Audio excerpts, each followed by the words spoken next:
Today, we're going to be revisiting a pedal from my youth, the MXR Wylde Overdrive.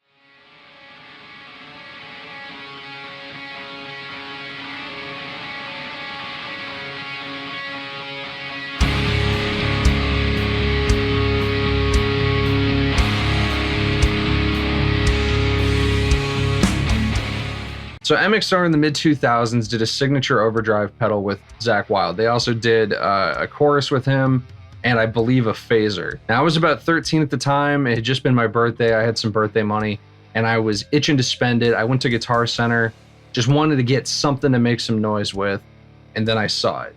There it was, in the used rack, a Wylde Overdrive. Now, I was a pretty big Zakk Wylde fan at the time. I'm still a pretty big Zakk Wylde fan now.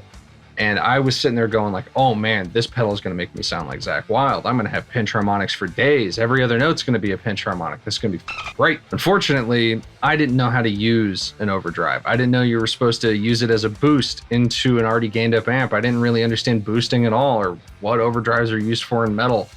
I didn't really know much about anything. Not like now where I kind of sort of know what I'm doing. So predictably, I picked it up, took it home, thinking it was going to just be this big wall of thick distortion, and it wasn't. It was an overdrive, and I didn't understand what I was doing wrong. And a few weeks later, I ended up bringing it back and selling it. Super disappointed. Well, recently I saw one floating around used, and it was a pretty good price. It had some, cosmetic damage for sure, but it played great. And a bunch of guys in my different metal groups and guitar groups swear by them, and it's their main overdrive. So I was like, you know what? I'm going to redeem 13-year-old me. I'm going to pick up one of these and see how it is. Now, I was pleasantly surprised when I got it. This thing, while it's not a modern overdrive, it's not super tight and super like cutting and aggressive, it sounds great with higher tuned guitars, especially my Les Paul. That thing sounds fantastic. Like anything from like E standard to like drop C, this thing sounds absolutely phenomenal. It just hits the amp just right, adds just the amount of cut, it cleans up the low end but still remains thick. Like, I can definitely see why a lot of guys still use this and swear by it. So I figured we'd check it out in a mix, and then the out of mix, Zakk Wylde, before getting this overdrive, famously used a Boss SD1 for years. I have a Boss SD1 lying around, so I figured I'd go back and forth and we can kind of hear the differences between the two drives. Let's check it out.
So what's immediately apparent to me and jumps out is in the out of mix, the SD1 is a lot thinner than the Wylde Overdrive.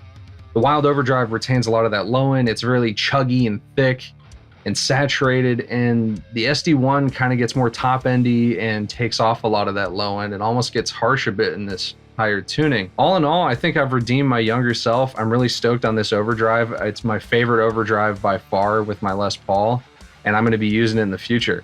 Thanks for watching. Stay metal.